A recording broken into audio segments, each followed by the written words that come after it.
Just a few more words here to open the circle. It felt good to do our practice first. I'd be curious how that was for the rest of you. I'd like to start my words today by thanking Liza Jane Alexander and Kendra Flory for leading the practice the last time the group met in my absence. It was really wonderful to be able to go away and have you all continue. And your talk, Liza Jane, was really moving and beautiful. And I know the bells were beautiful too, Kendra. Sometime I'd love to be present for that all over again and actually be in the circle. But it fills me with great joy, you know, that this group and all the groups in the Gaia Mandala that we've been cultivating can stand up on their own and hold the practice space in all kinds of ways, you know, not just dependent on me. And that makes me feel that collective awakening is possible, you know, that we can do this. We can do this. I also want to thank everyone for your donations, especially for those recurring donations that keep the practice going. It makes such a difference, and it means so much when we receive your generosity. And you know, the generosity is one of those perfections that are the abodes of the Buddhas and Bodhisattvas. So it's a practice to give, and it's a practice to receive, and it's a beautiful thing, and it really makes a difference here. So thank you all for rising to that occasion. This practice is a practice of re-entering the present moment over and over and over again with each breath, beginning anew. And it's in the present moment, as we've said, you know, where life happens, where we can let go of our past sorrows and our anxiety about the future and find relief for a little bit of time here and now.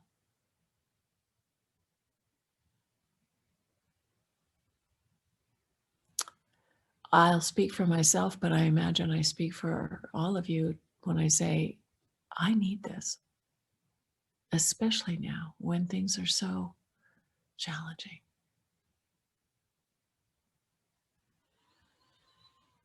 So all of these practices, this one and the full moon with the treasure vase and the Tara Gaia, and all of this is really motivated for me by an intention for collective awakening. I was actually there when Thich Nhat Hanh said, famously, the next Buddha will be a sangha. This is our moment. We're alive now.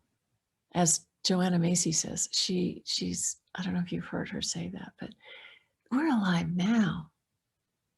And this is the moment that we're being called to meet. So to awaken to our innate caring and compassion that is in each of us, and to strengthen it through our practice as the ground of our being, the ground we stand upon with every bit of ourselves, you know, to practice this no matter what, to not abandon that commitment to cultivate caring and compassion, to wake up so that we can contribute to the awakening in our own lives, to the awakening of the critical mass of humanity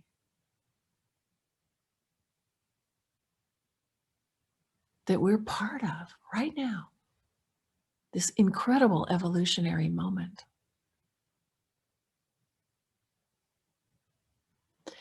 Do y'all know who Bayo Akomolafe is? Great writer and speaker from Africa. I'm forgetting right now which country he's from. I think it's Nigeria. And he said, because the times are hard, we have to slow down. It really reminds me of something Thich Nhat Hanh would say.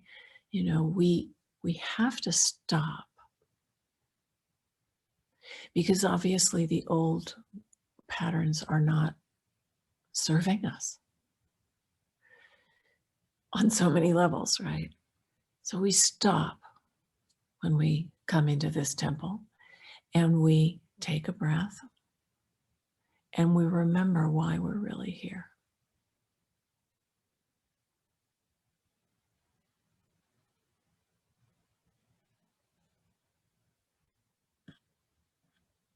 It's really challenging these times to keep our faith alive when things are so crazy.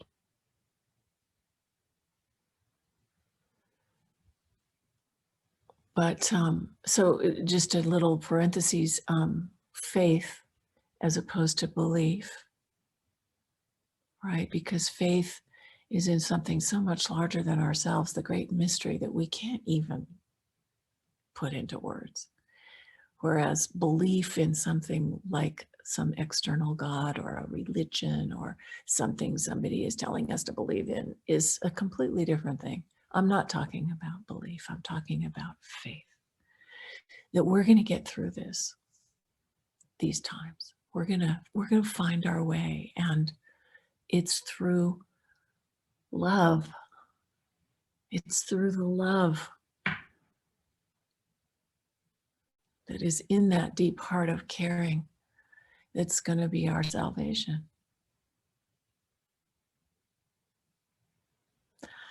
I've been reading a book called Begin Again, James Baldwin's America and Its Urgent Lessons for Our Own by Eddie Glaude. I don't know if any of you have seen it or heard of it or read it, but he quotes James Baldwin. There's absolutely no salvation without love. This is the wheel in the middle of the wheel. Salvation does not divide, salvation connects. It is not the exclusive property of any dogma, creed, or church. It keeps the channel open between oneself and however one wishes to name that which is greater than oneself. It has nothing to do with one's fortunes or one's circumstances and one's passage through this world. It is a mighty fortress, even in the teeth of ruin and at the gates of death.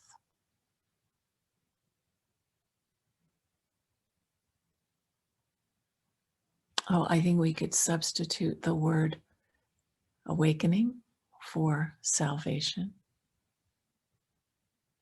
True awakening. There is no awakening without love.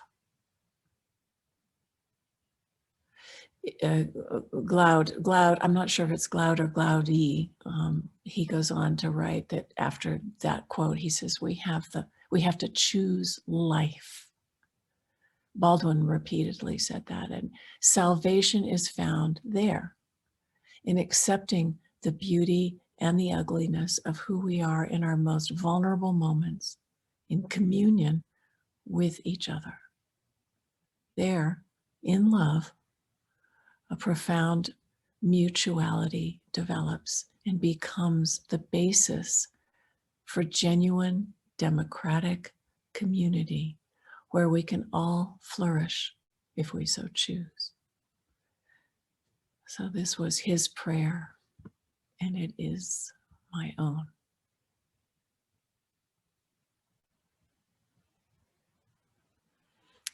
Thich Nhat Hanh's partner in his life work is Sister True Emptiness, Sister Cheng Kong, who I've known since 1985. She just turned 83. And she says, my secret is to start right away doing whatever little work I can do. I try to give joy to one person in the morning and remove the suffering of one person in the afternoon.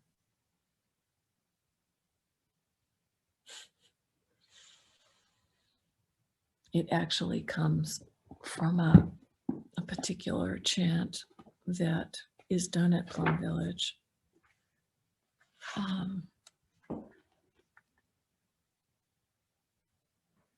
Which I'm not going to read. It's in this book.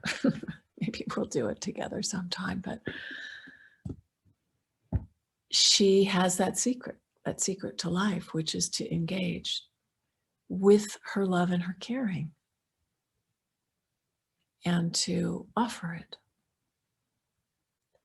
And that in so doing, to remove the suffering of others. This is the path of the Dharma, the path of awakening. So this is, I feel as if the Buddha's teachings of bodhicitta, this caring that is at the heart of the invitation to wake up, is so made for these times.